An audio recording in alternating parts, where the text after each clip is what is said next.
د کندهار ولایت د طب پوهنځي د تدریسي روغتون او د لیلیې ودانۍ د کمپلکس پاتې چارې د 115 میلیونو افغانیو په لګښت پیل سوې. د دغه کمپلکس په پرانیست غونډه کې د لوړ زده کړو سرپرست وزیر شیخ ندا محمد ندیم، رئیسانو، استادانو او محصلانو برخه اخیستې وه. په ورته مهال د لوړ زده کړو سرپرست وزیر شیخ ندا محمد ندیم وایي په هیواد کې د زده کړو د پیاوړتیا لپاره زیات کوشش کوي چې په خبره یې نور په هیواد کښې داخل د ماسټري او دکترا بوختو استادانو فیس له دې وروسته د لوړ زده کړو وزارت له بودجې څخه ورکول کیږي.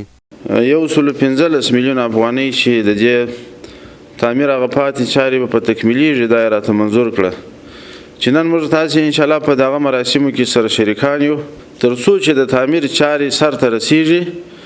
تاسې قدرمن خپل برآورد وکړي د تجهیزاتو په لحاظ باندې چې ستاسې څه کمبود دی، لابراتوار په لحاظ باندې هر څه کمبود چې لرئ ټول شان تاسې دغه کړي، ارزیابي کړي، معلومات یې وکړي او سنجست یې وکړي چې څومره اړتیا وه هغه ټول پیشنهاد کړي.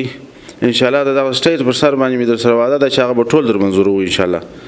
بل لور ته بیا یو شمېر استادان په پوهنتونونو کې د استادانو د ظرفیت لوړولو د پروګرامونو غوښتنه کوي او په پوهنتونونو کې د عملي زده کړو د امکاناتو د نشتون خبر ورکوي. نو موږ په دواړو برخو کې د امکاناتو د نشتون له کبله ځورېږو په اصطلاح باندې، یعنې هغه څه چې مو دغه دې په نیت کې د هغه نسو ترلاسه کولی.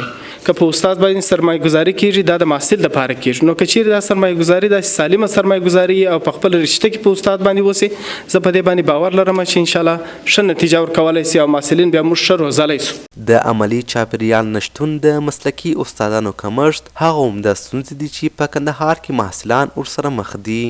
کتابخانې کې که وګورئ ډېر پخواني کتابونه دي، نوي معیاري کتابونه نسته، ستندر کتابونه نسته، ټول پخواني یا پښتو کتابونه دي، ښه اصلي ستندر انګلیسي کتابونه نسته. او بل خاص مشکل چې دی د کتابو د نشتون پر اساس هغه دا ده چې باید اصلي ریفرنس دلته وکارول سي. او بل مشکل هم د کادري روغتون دی چې دلته د موادو د نشتون پر اساس ډېر ستونزې رامنځته کړي دي.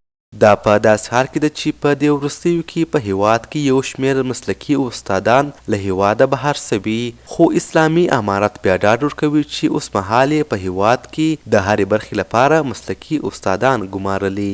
سید خالد لطفي، ژوندون تلویزیون، کندهار.